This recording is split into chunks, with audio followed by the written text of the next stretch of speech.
Contraponto Cinema está começando e a nossa recomendação para você essa semana é para assistir o filme que se chama Os Filhos do Padre.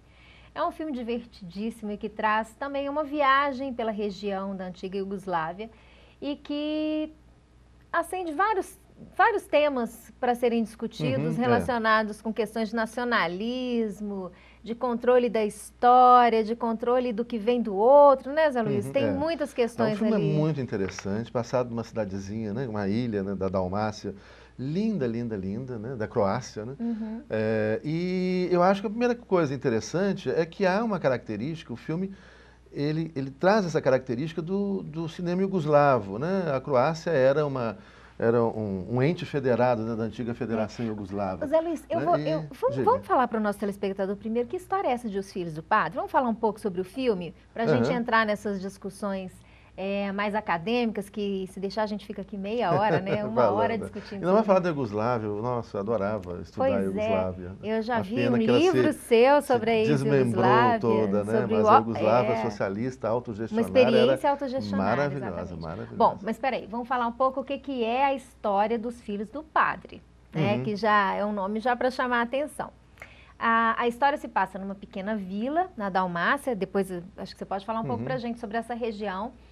E um padre novo na vila. Acaba de chegar na vila, né? E ele recebe no confessionário uma confissão em que ele percebe que na cidade não tem mais nascimento e só tem óbito. E ele começa a perceber, por causa de uma confissão, que isso está acontecendo porque as pessoas estão usando preservativos. E aí ele tem aí a ideia, a infeliz ideia, né, de combinar com o jornaleiro que vende, que fornece esses preservativos para os moradores locais, dos moradores ali da vila, eles combinam de fazer um furo na camisinha, nos preservativos, para que não atrapalhe a concepção. Ou seja, as pessoas estão achando que estão se preservando, mas que no fundo elas vão acabar gerando novos membros para a vila. No começo não dá certo, né? Eles descobrem que tem outro fator. Também. Tem dois vendedores da vila. O que atrapalha também. Porque ele vende os anticoncepcionais, os contraceptivos. E, enfim, eles formam lá um trio que começa a manipular, controlar a questão da concepção ali na vila. E realmente funciona, né? Chega um momento, por isso que chama Os Filhos do Padre, que começa a nascer crianças. As mulheres começam a engravidar e aí tem um boom de nascimentos, né? Porque antes morria muito mais do que nascia e começa a nascer engravidar muitas mulheres e nascer muita gente. E aí começa toda a confusão na vila, né? Claro, porque... Vira até atração turística, porque vem começa a vir gente do mundo inteiro, essa água é abençoada, a água do lugar é abençoada, faz as pessoas engravidarem. Casais querendo ter filhos, acham que tem alguma coisa mística na vila e começam então a procurar a vila para poder serem abençoados e terem... E na verdade é o padre querendo manipular a história, a história, né? E a história das pessoas querendo uma fraude, né? Que é essa venda dessas camisinhas furadas. Só que a vida das pessoas já é uma fraude. E aí é que vem à tona toda a confusão. Todo o ocultamento. Você imagina todo. Ele começa a mexer com mentiras construídas, né? Com esses ocultamentos que existe em todo lugar, né? E que estava ali muito presente naquela cidadezinha também.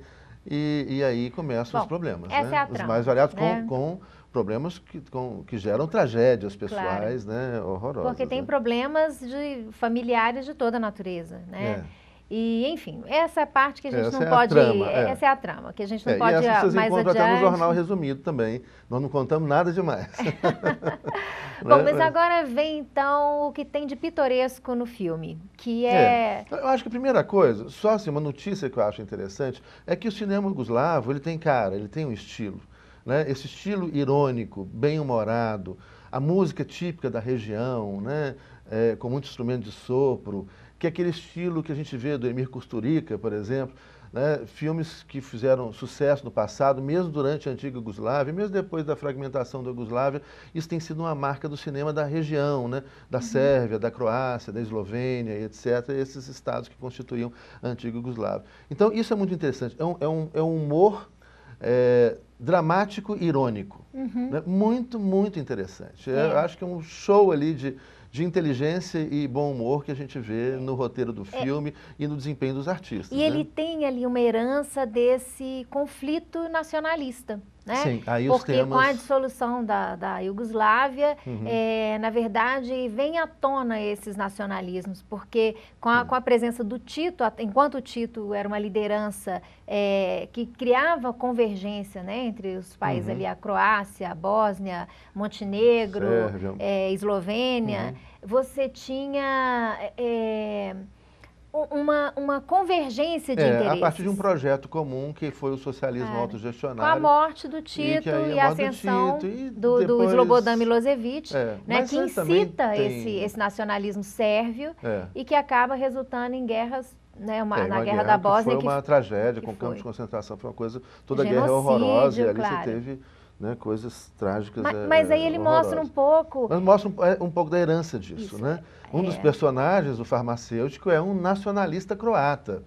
E aí aquele discurso nacionalista, ele não quer...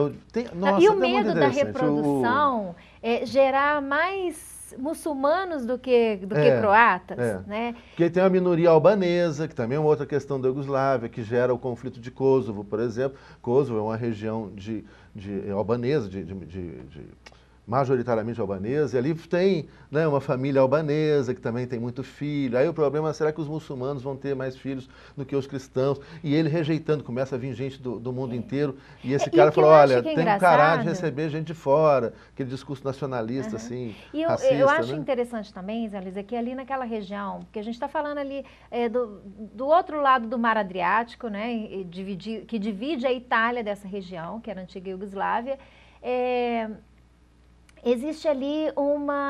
existem várias nacionalidades e a questão religiosa é presente concorrendo com essas nacionalidades territoriais. Eu acho isso muito curioso, né? Porque você fala nos croatas, nos montenegros, nos sérvios e nos muçulmanos. Né?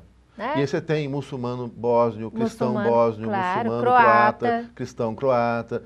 E aí você tem a Iugoslávia, o grau de complexidade daquele Estado, né, que é um Estado que surge pós Segunda Guerra Mundial e acaba no final do século XX. Né? Você tinha o Reino da Sérvia e da Croácia, após a Primeira Guerra Mundial, que tem uma das primeiras constituições sociais interessantes na década de 1920, que no pós Segunda Guerra Mundial vira a Iugoslávia. A Iugoslávia foi um Estado que durou pouco. Né? Mas nessa pouca duração da Iugoslávia, a Iugoslávia teve um projeto belíssimo. Né? A Constituição da Iugoslávia, do pós-Segunda Guerra Mundial, uma Constituição socialista, autogestionária, que significava que os trabalhadores é que autogeriam o seu próprio local de trabalho, né? Com um sistema de um Estado federal, onde você tinha governos... ela era plurinacional. Você tinha governos das várias etnias, né, no governo federal. Então era um projeto muito bonito. E que, infelizmente, você teve todo um incentivo do Ocidente, dos Estados Unidos, para fragmentar e destruir esse projeto, que é um projeto muito bonito. Tem essa ascensão num contexto de um mundo bipolar, né? E claro que você tinha interesses divergentes de lados opostos nesse mundo bipolar. A Iugoslávia tentou se colocar como não alinhada, né? Nem União Soviética, nem Estados Unidos, mas embora sofria estivesse pressão. Mais alinhada, era o Estado né, socialista, mas não...